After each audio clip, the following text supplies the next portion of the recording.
Okay sir. நேற்று இரவு Chennai to Kollam எக்ஸ்பிரஸில் வந்து S9 கோச்சில் வந்து குடும்பத்துடன் சென்னையிலிருந்து தென்காசிக்கு திருவிழாவுக்காக செல்கிறார்கள்.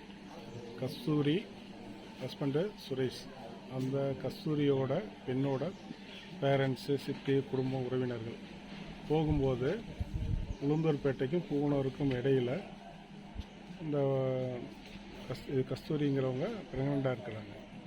அவங்க வந்து இரவு வந்து வாமிட் வருதுன்னு ஒரு 8:30 மணிக்கு போய் அந்த பேஷனில் வந்து வாமிட் எடுக்க போயிருக்காங்க. வாஷ் பேஷனில் எடுக்க போகும்போது அவர் ஹஸ்பண்டு அங்கே கதவுக்கிட்ட நின்றுக்கிட்டு இருக்காங்க.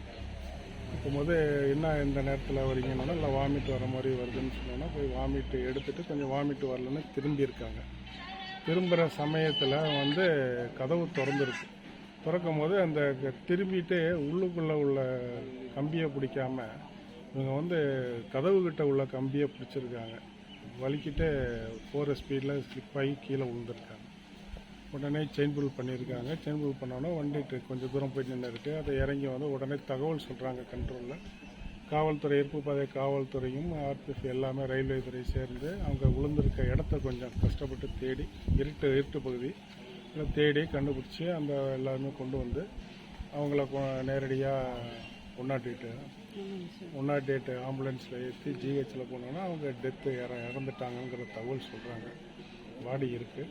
இது வந்து திருமணமாகி 7 வருஷத்துக்குள்ளார இருக்கிறதுனால முறையான RDO விசாரணை முடிந்து தான் அதுக்கப்புறம் தகவல் சொல்ல முடியும். இது வந்து ட்ரெயின்லேருந்து தவறி அவர்களோட கவனக்குறைவால் தவறி விழுந்தது. அதில் வேறு ஒன்றும் உறவினர் என்ன சொல்லுவாங்க, செயின் அந்த S9 அந்த கோச்சில் வந்து இது செயின் நீங்கள் வந்து இறங்கியிருக்கு. அது ரயில்வே சம்மந்தமாக ரயில்வே இருக்குது. செயின் புல் பண்ணியிருக்காங்க, போய் நின்று இருக்குது.